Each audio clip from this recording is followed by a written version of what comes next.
U.S. Capitol Police Sergeant Aquilino Gonal, Washington Metropolitan Police Department Officer Michael Fanone, Washington Metropolitan Police Department Officer Daniel Hodges and U.S. Capitol Police Sergeant Harry Dunn are sworn in to testify to the House Select Committee hearing on January 6 breach of the U.S. Capitol. A special committee of the U.S. House of Representatives charged with probing the January 6 storming of the U.S. Capitol heard testimony Tuesday from 4 officers who faced off with rioters. The hearing capped months of debate in Congress over launching an independent, bipartisan investigation modeled after that created in the wake of the 9/11 attacks. Such a commission was blocked by Senate Republicans in May.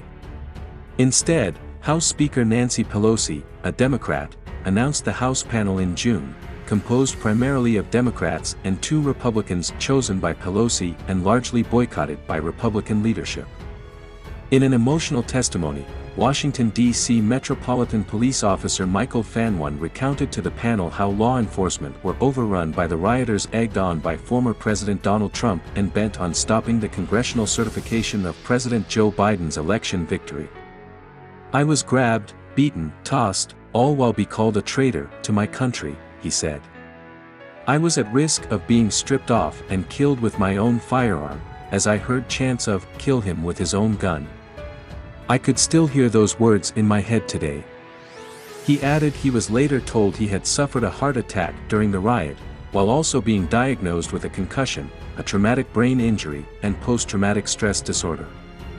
Fanone angrily lamented that there are Republican members of Congress who are publicly downplaying the violence that he and his fellow officers experienced while fighting off the rioters. "The indifference shown to my colleagues is disgraceful," he said, slamming his hand on the table.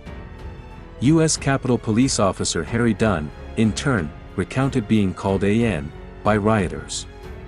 "No one has ever called me AN, while wearing the uniform of a Capitol Police officer," he said, his voice cracking.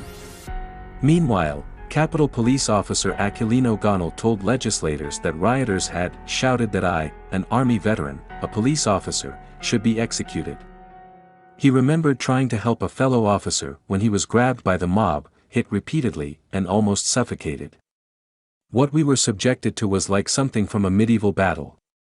We fought hand to hand, inch by inch, to prevent an invasion of the Capitol by a mob content on subverting our democratic process," he said. "I remember thinking to myself, this is how I'm going to die, defending this entrance," he said. 5 people died during or shortly after the insurrection, including Capitol Police Officer Brian Sicknick. Dozens of police were wounded.